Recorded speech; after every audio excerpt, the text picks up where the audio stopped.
இது ஏதோ family subject நல்லாயிருக்கும் அப்படின்னு நினச்சி தான் போய் உக்காந்தோம். ஆனால் கதை என்னென்னு கேட்டிங்கன்னா, கரெக்டாக அந்த டைமில் பார்த்தீங்கன்னா லாக்டவுனு அப்போது அந்த விக்ரம் பிரபு பார்க்க வந்த பொண்ணு வீட்டை விட்டு ஓடி போகுது. அது யாரையோ லவ் பண்ணி அந்த லவர் கூட ஓடி போகுது. இது உண்மையிலேயே வந்து ஒரு நல்ல படமாக, செம்ம காமெடி படமாக எடுக்க வேண்டிய படம் தான். ஆனால் இந்த இயக்குனர் இப்போ எடுக்கிற சினிமா பார்த்தீங்கன்னா, எடுக்கிறது 2 மணி நேரம். இவ்வளோ போர் அடிக்கிற அளவுக்கு பண்ணுறீங்களே நீங்கள்லாம். உண்மையிலேயே வந்து தயாரிப்பாளர் உங்களுக்கு காசு கொடுக்குறாரு, சம்பளம் கொடுக்குறாரு.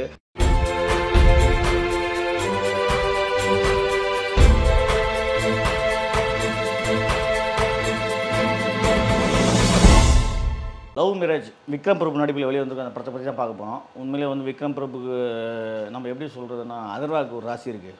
அதர்வா படம்லாம் நம்மலாம் வந்து என்ன தான் ஒரு டைரக்டர் கையில் போய் மாட்டாலும் அது அதர்வா ராசியா, இல்லை தயாரிப்பாளர் ராசியா, இல்லை இயக்குனர் ராசியா நமக்கு தெரியாது. அதர்வா நடிக்கிற படம் ஒன்றுத்துக்கு உதவாத படமாக இருக்கு இல்லையா? அந்த மாதிரி விக்ரம் பிரபு சமீபகாலமாக கும்கிக்கு அப்புறம் அந்த மாதிரி ஒரு பெரிய ஒரு பிரேக் வந்த படம்னா எதுவும் சொல்ல முடியல. ஏன்னா அது என்ன நமக்கு காரணம்னு தெரியல. ஏன்னா இயக்குநர்கள் பிரச்சனையா, இல்லை இவர் கதை கேட்கறதுல பிரச்சனையா, அது என்னன்னு நம்ம தெளிவாக சொல்ல தெரியல, நமக்கு சொல்ல முடியல. ஏன்னா அது நம்ம அங்கே இருந்தால் தான் சொல்ல முடியும். இப்போ அதர்வாவுக்கு நமக்கு சொல்ல தெரியாது. அதர்வா படம்னாவே ஒரு சுமாரான படமாக இருக்கும்போது நம்ம மனசு தோன்றப்போ, இப்போ விக்ரம் படம்னாவே ஒரு சுமாரான படம் தான் இருக்கும் அப்படின்னு நம்ம மனசு தோணுது. ஆனால் அப்படி மீறி இவங்க ஒரு நல்ல படம் கொடுத்துருவாங்களா, ஒரு நல்ல படம் பண்ண மாட்டாங்களான்னு நமக்கு ஒரு ஏக்கம் கண்டிப்பாக இருக்கும். ஏன்னா ஒரு ரசிகனாக நான் எதிர்பார்க்குறது அதுதான். அந்த மாதிரி இந்த லவ் மேரேஜ் படம் கூட அந்த மாதிரி எதிர்பார்த்து தான், சரி இது ஏதோ ஃபேமிலி சப்ஜெக்ட் நல்லாயிருக்கும் அப்படின்னு நினச்சி தான் போய் உக்காந்தோம். ஆனால் கதை என்னென்னு கேட்டிங்கன்னா, 33 வயசான விக்ரம் பிரபுக்கு பொண்ணே கிடைக்கிறதில்ல. எங்கேயோ ஒரு ஊர்லேருந்து ரொம்ப தூரம் ஒரு பொண்ணு பார்க்க வராங்க. அந்த பொண்ணு பார்க்க வந்த இடத்துல பஸ்ஸு பிரச்சனை. கரெக்டாக அந்த டைமில் பார்த்திங்கன்னா லாக்டவுனு அப்போது அந்த விக்ரம் பிரபு பார்க்க வந்த பொண்ணு வீட்டை விட்டு ஓடி போகுது. அது யாரையோ லவ் பண்ணி அந்த லவர் கூட ஓடி போகுது. அப்போது விக்ரம் பிரபு அந்த வீட்டில் தங்க வேண்டிய நிலைமை. கடைசியில் பார்த்திங்கன்னா ரொம்ப அந்த குடும்பத்துக்கு பிரச்சனை வந்தோடனே அந்த பொண்ணுக்கு ஒரு தங்கச்சி இருக்குது. அந்த தங்கச்சிக்கு வந்து விக்ரம் பிரபு மேலே ஒரு லவ் உண்டாகுது. அதுக்கப்புறம் அந்த லவ் சக்ஸஸ் ஆச்சா இல்லையா, இந்த லாக்டவுன்லாம் முடிஞ்சு இந்த குடும்பம் ஒன்று சேர்ந்ததா இல்லையா தான் இந்த படத்தோட கதை. இது உண்மையிலே வந்து ஒரு நல்ல படமாக, செம்ம காமெடி படமாக எடுக்க வேண்டிய படம் தான். ஆனால் இந்த இயக்குனர் செம்ம சொதப்பி வச்சு ஃபஸ்ட் ஹாப் கூட ஏதோ சுமாராக அப்படியே வண்டி நவுத்திட்டார். ஆனால் செகண்ட் ஹாப் என்ன பண்ணுறதுனே தெரியாமல் ஏதோ இந்த நம்ம இப்போ விஜய் டிவியில் போய் நீங்கள் உக்காந்தா கூட ஒரு 1/2 மணி நேரம் சீரியல் நச்சுன்னு இருக்கும். நீங்கள் ஒரு நாள் ஃபுல்லாக இப்போ லேடிஸ் வீட்டில் இருக்கிறவங்க எல்லாம் என்னென்னா, ஒரு நாள் ஃபுல்லாக காலையில் ஆன் பண்ணுறாங்க டிவியை. ஒரு 10 மணிக்கு 10:30 மணிக்கு ஆன் பண்ணாங்கன்னா ஜி தமிழ் போவாங்க. ஜி தமிழ் முடிச்சுட்டு அப்படியே விஜய் டிவி வருவாங்க. விஜய் டிவி முடிச்சுட்டு முடிஞ்சால் சில பேர் சன் டிவியும் பார்ப்பாங்க.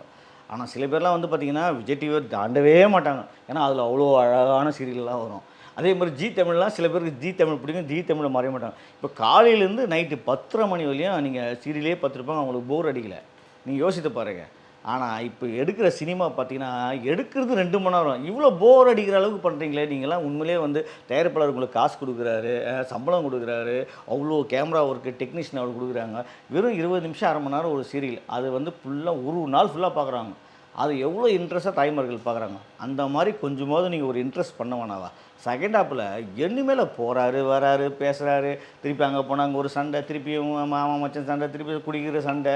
இதெல்லாம் படத்தில் நம்ம பாக்கியராஜ் அந்த காலத்து படத்துலேருந்து பார்த்து சலிச்சு போச்சு. இப்போ எல்லா சீரியலையும் இதான் ஏன் பண்ணுறாங்க? சீரியல் கூட கொஞ்சம் சுறுசுறுப்பாக பண்ணுறாங்க, சுறுசுறுப்பாக கொஞ்சம் வேகமாக போகுது. நீங்கள் அப்படியே வேகத்தில் ஒரு படத்தை எடுத்து வச்சுருக்கீங்களே இந்த லவ் மேரேஜ், இதெல்லாம் நியாயமா? விக்ரம் பிரபு பாவமா மனுஷன், அவர் நல்லா தான் நடிக்கிறாரு, பெரிய குடும்பத்துலேருந்து வந்தார். அவரை இப்படி நோக்கடிக்கிறீங்களே. போன படம் வந்தது, அது என்ன ஆச்சுன்னே தெரியாது. போன 2 வாரத்துக்கு முன்னாடி ஒரு படம் ரிலீஸ் ஆச்சா அவருக்கு, அது ஒன்றுமே இல்லாமல் போயிடுச்சு. இப்போ இந்த படம் லவ் மேரேஜ், ஐயோ செகண்ட் ஹாப்லாம் உட்கார முடியல, அந்த அளவுக்கு ரொம்ப மோசமாக இருந்தது. சரி பாட்டாவது எதுனா இருந்தால் பாட்டும் சரியில்லை, ஏதோ மியூசிக்காவது நல்லா இருந்தால் மியூசிக்கும் சரியில்லை, கேமரா ஒர்க்கும் சுமாராக இருந்தது.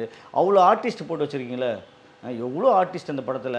எனக்கு தெரிஞ்ச அந்த அருள்தாஸ் கேமராமேன் அவர் தான் பேசிகிட்டே இருக்காரே தவிர மற்றவங்களுக்கு யாருக்குமே சரியாக வாய்ப்பு இல்லை. அவர் சம்மந்தம் இல்லாமல் டென்ஷன் ஆகுது, சம்மந்தம் இல்லாமல் குடும்பத்தை திட்டுறாரு. அதுக்கப்புறம் இவர் எதுவும் கேட்க மாட்டேன்றாரு, எதுவும் பேச மாட்டேறாரு. விக்ரம் பிரபு சரகஸ் கோபமாக நடிக்கிறார், சும்மா 2 வார்த்தையோடு பேசுகிறாரு. இந்த உண்மையிலேயே அந்த கதையை ஒரு அழகாக சூப்பராக பண்ணியிருக்கலாம் லவ் மேரேஜ் படத்தை. சொதப்புன்னு சொதப்பி வச்சுருக்கா சண்முகப்பிரியன். எப்பா சண்முகப்பிரியா, தயவு செஞ்சு வாங்க, ஒரு நாள் ஃபுல்லாக நீங்கள் உட்காந்து விஜய் டிவியில் வர சீரியலை பாருங்கள், எவ்வளோ அழகாக பண்ணுறாங்கன்னு. அதை பார்த்தாவது இன்னும் கொஞ்சம் சுறுசுறுப்பாக அடுத்த படம் பண்ணுங்க தலைவா.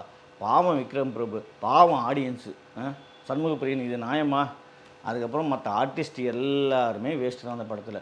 வராங்க போகிறாங்க, லாக்டவுன் அது இதுன்னு கொஞ்சம் கூட காமெடியில் ஒர்க் அவுட் பண்ணலை. எதுலேயுமே ஒர்க் அவுட் பண்ணாத லவ் மேரேஜ் படத்தை நமக்கு வந்து எரிச்சல் மேரேஜாக பண்ணிட்டீங்க. உண்மையிலே ரொம்ப கஷ்டமாக இருக்குது. விக்ரம் பிரபுக்கு நேரம் சரியில்லை. அது வேறு. இன்னொரு குடும்பம் என்ன தெரியுமா, அந்த படத்தில் சத்யராஜ் வராரு. சத்யராஜ் வந்து கொஞ்சம் யூஸ் பண்ண வேணாவா, சம்மந்தம் இல்லாமல் வந்துட்டு போகிறார். இதில் வந்து அது இல்லாமல் லியோ வேறு. லியோ வந்தார். இப்போ லியோ நல்ல படம்லாம் பண்ணிகிட்டு இருக்காரு. அவர் வேறு கெஸ்ட் ரோலை போட்டு பாவம் எதுக்குமே யூஸ் இல்லாமல் பண்ணிங்க. சத்யராஜும் லியோ வந்து இந்த படத்தில் வேஸ்ட் அடிச்சிட்டிங்க. ஏதாவது பிரயோஜனமாக அவங்களை யூஸ் பண்ணிக்கலாம்ல. அதான் கதையே இல்லை, திரைக்கதையும் இல்லை. இவங்க வந்தான்னா வரலன்னா இயக்குனரே முடிவு பண்ணிட்டார். சண்முகப்பிரியன், தயவு செஞ்சு சீரியலை போய் பாருங்கள்.